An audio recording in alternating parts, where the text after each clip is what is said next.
MRN TV के साथ मैं हूं कौकब फारूकी। सबसे पहले शामिल करेंगे न्यूज हेडलाइंस। पाकिस्तानी सरजमीन किसी सूरत दहशतगर्दी के लिए इस्तेमाल नहीं होने देंगे, वजीर आजम इमरान खान।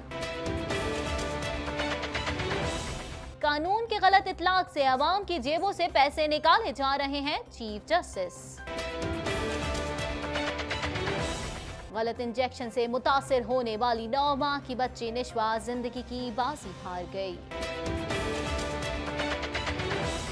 360 भारतीय माहीगीर कैदियों में से 100 कैदियों की तीसरी खेप रिहा कर दी गई।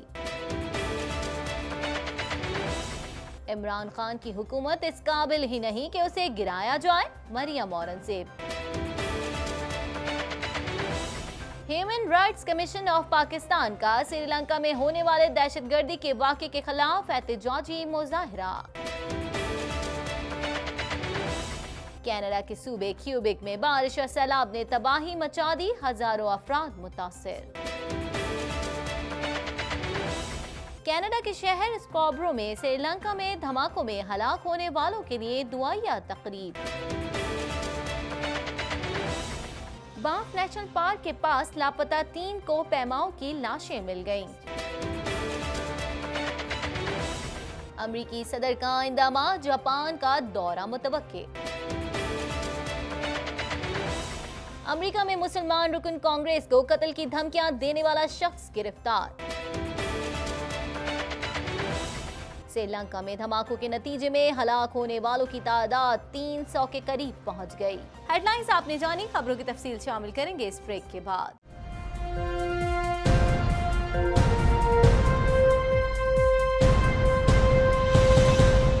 बुलेटिन में खुशामदीद। बुलेटिन के आगाज में सबसे पहले बात करेंगे वजीर आजम इमरान खान का कहना है कि पाकिस्तानी सरजमीन किसी सूरत दहशतगर्दी के लिए इस्तेमाल नहीं होने देंगे और किसी भी दहशतगर्द तंजीम की पाकिस्तान में कार्रवाई काबिल कबूल नहीं। मजीद जानेंगे इस रिपोर्ट में।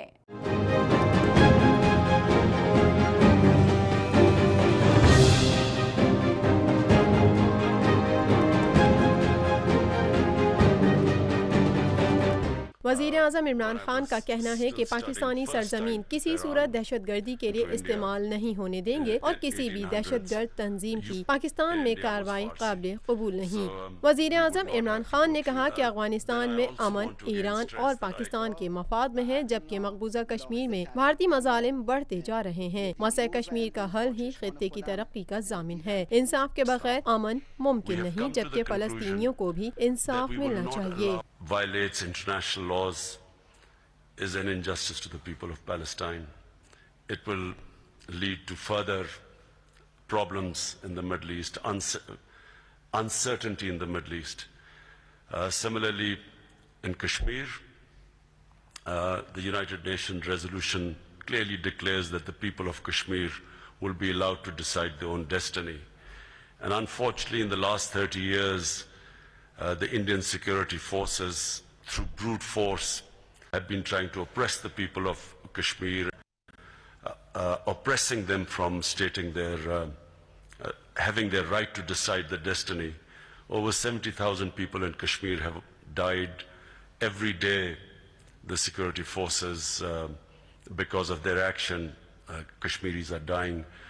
I feel very strongly that the only way is not military, is not through force, but through dialogue and through a political settlement. कुछ बात करेंगे। चीफ जस्टिस आसिफ सईद खोसा ने मोबाइल टैक्स से मुतालिक केस में रिमार्क्स दिए कि कानून के गलत इतलाक से अवाम की जेबों से पैसे निकाले जा रहे हैं। मज़ीद जानेंगे इस रिपोर्ट में। चीफ जस्टिस आसिफ सईद खोसा ने मोबाइल टैक्स से मुतालिक केस में रिमार्क्स दिए कि कानून के गलत इतलाक से अवाम की जेबों से पैसे निकाले जा रहे हैं। चीफ जस्टिस आसिफ सईद खोसा की सरबराही में सुप्रीम कोर्ट के 3 रुकनी बेंच ने मोबाइल कार्ड्स पर टैक्स कटौती से मुतालिक केस की समाअत की। वफाकी हुकूमत की जानिब से एडिशनल अटॉर्नी जनरल ने रिपोर्ट जमा कराई। चीफ जस्टिस ने इस्तफसार किया कि अस्कुत नोटिस से मुतालिक 184(3) पर वफाकी हुकूमत का क्या मौकफ है। एडिशनल अटॉर्नी ने जवाब दिया कि मोबाइल कार्ड पर टैक्स अवामी मफाद के दायरे में नहीं आता, लेकिन सुप्रीम कोर्ट ने मोबाइल कार्ड पर टैक्स कटौती रोक रखी है। चीफ जस्टिस ने कहा कि सबसे पहले अदालत ने इश्यूज मुरत्तिब करना है। पहला इशू 184(3) के दायरा कार का है। दूसरा इशू यह है कि टैक्स कानून में खराबी है या हुकूमत ने इतलाक गलत किया। कानून के गलत इतलाक से अवाम की जेबों से पैसे निकाले जा रहे हैं। एक मसला ये भी है कि एडवांस टैक्स लिया जा सकता है या नहीं। जस्टिस एजाजुल एहसन ने कहा कि एडवांस टैक्स क्या होता है, जो शहरी टैक्स के दायरे में नहीं आते उनसे टैक्स कैसे लिया जा सकता है। टैक्स नेट में ना आने वालों के लिए कोई तरीकाकार होना चाहिए। अफसोसनाक खबर शामिल करेंगे। आपको बताएं, गलत इंजेक्शन से मुतासिर होने वाली 9 माह की बच्ची निशवा जिंदगी की बाजी हार गई। निशवा लियाकत नेशनल अस्पताल के ICU में जेर इलाज थी। बच्ची को दारुल सेहत अस्पताल में गलत इंजेक्शन लगा। मज़ीद जानेंगे इस रिपोर्ट में।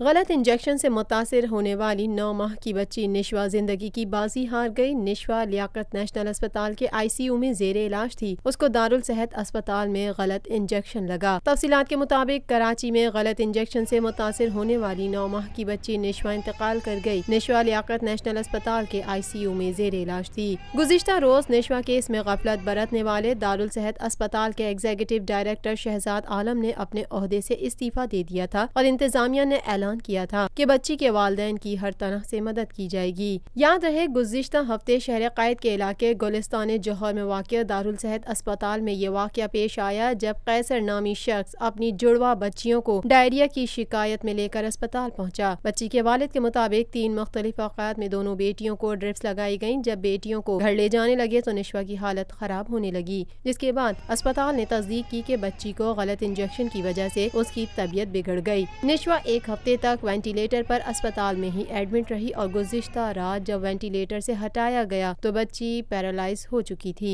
हुकूमत पाकिस्तान की जानिब से जज्बा खैर सगाली के तहत 360 भारतीय माहीगीर कैदियों को रिहा करने के अहकामात के बाद 100 माहीगीरों की तीसरी खेप लांडी जेल से रिहा कर दी गई, जिसके बाद 100 भारतीय माहीगीरों को अब्दुल सत्तार ईदी फाउंडेशन ट्रस्ट के तहत कराची कैंट स्टेशन से लाहौर के लिए रवाना कर दिया गया।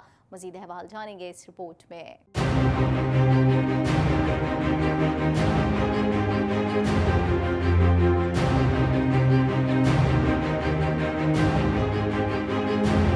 हुकूमत पाकिस्तान की जानिब से जज्बा खैर सगाली के तहत 360 भारतीय माहीगीर कैदियों को रहा करने के अहकामात के बाद 100 माहीगीरों की तीसरी खेप लांडी जेल से रहा कर दी गई, जिसके बाद 100 भारतीय माहीगीरों को अब्दुल सत्तार ईदी फाउंडेशन ट्रस्ट के तहत कराची कैंट स्टेशन से लाहौर के लिए रवाना कर दिया गया। इस मौके पर फैसल ईदी का कहना था, हुकूमत पाकिस्तान ने 360 माहीगीरों को रिलीज़ करने के ऑर्डर जारी किए थे, जिसकी तीसरी खेप 100 माहीगीरों की आज जो है वो रवाना हो रही है कराची से लाहौर, और वहाँ से जो है वो इंडिया मुंतकिल हो गई है वाघा बॉर्डर के थ्रू। एक भारतीय माहीगीर का कहना था, मैं 15 महीने के बाद घर जा रहा हूँ। घर जाके मुझे बहुत अच्छा फील हो रहा है और मैं अपने मम्मी डैडी को भी मिलूँगा, उसको देख के मुझे भी बहुत खुशी होगी।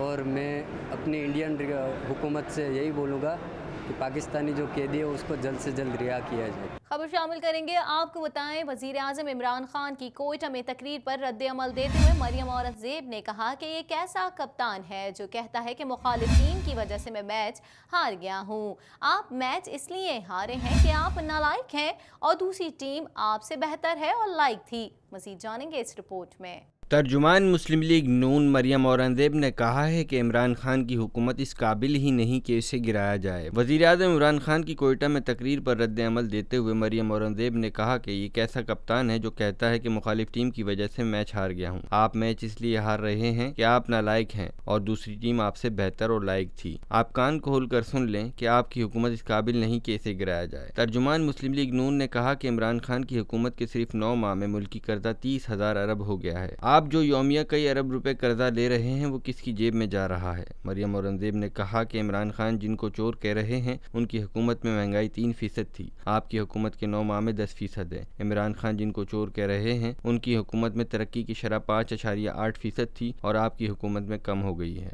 Human rights commission office Pakistan के तहत श्रीलंका में गिरजाघरों और होटल में बम धमाकों के नतीजे में होने वाली हलाकतों के खिलाफ कराची प्रेस क्लब के बाहर जबरदस्त एहतजाजी मुजाहरा किया गया। मज़ीद जानेंगे इस रिपोर्ट में। Human rights commission of Pakistan के तहत श्रीलंका में गिरजाघरों और होटल में बम धमाकों के नतीजे में होने वाली हलाकतों के खिलाफ कराची प्रेस क्लब के बाहर ज़बरदस्त एहतजाजी मुजाहरा किया गया। मुजाहरीन ने अपने हाथों में प्ले कार्ड उठाए हुए थे, जबकि मुजाहरीन की जानिब से नारेबाजी का सिलसिला भी मुसलसल जारी रहा। मुजाहरे में खवातीन की भी बड़ी तादाद शरीक थी। मुजाहरीन का कहना था कि दहशतगर्दों का कोई मदद नहीं होता। हम इस दहशतगर्दी के वाक़े के नतीजे में 200 से ज़ायद इंसानी जानों के ज़िया की शदीद तरीन अल्फाज में मजम्मत करते हैं। मुजाहरे में शरीक human rights commission of Pakistan के रुकन जमशेद हुसैन का कहना था ईसाइयों पर जो हमला हुआ है, दरअसल वो हम पर हमला तस्वुर हम उसको कर रहे हैं कि ये पूरी इंसानियत पर हमला हुआ। और ईस्टर के मौके पर किसी भी, यानी कि अगर मेरे ईद के मौके पर अगर कोई हमला करेगा तो सीधी सी बात है कि मुझे इसका दुख होगा कि क्यों ये हमला किया गया। ये बुनियादी तौर पर बैनुल मज़ाहिब हम आहंगी को ख़त्म करने के लिए ये हमला किया गया। इससे पहले न्यूजीलैंड के अंदर ये वाक़या हुआ,